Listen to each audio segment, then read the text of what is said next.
Alors, comme on dit à Oud, globalement, Accenture, nous avons comme objectif d'atteindre la parité du genre en 2025. Donc, c'est-à-dire d'avoir dans nos effectifs 50% d'hommes et 50% de femmes.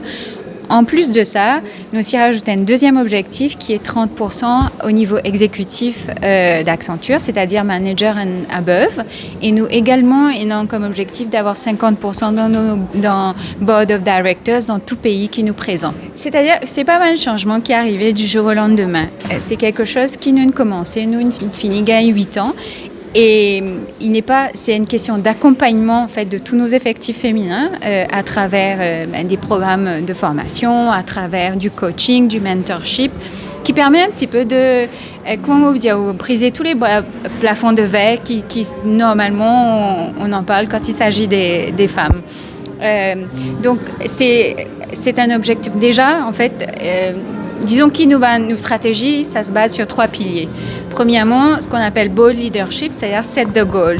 Nous avons un KPI, au même titre que les KPI financiers, qui suit nos progressions en ce qui concerne notre indice de parité.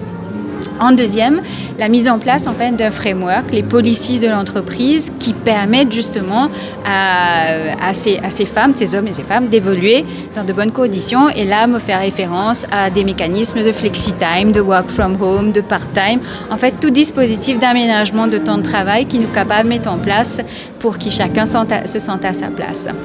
Et en troisième, justement, avoir tout un réseau de femmes qui, justement, apporteraient le support dans cet accompagnement-là.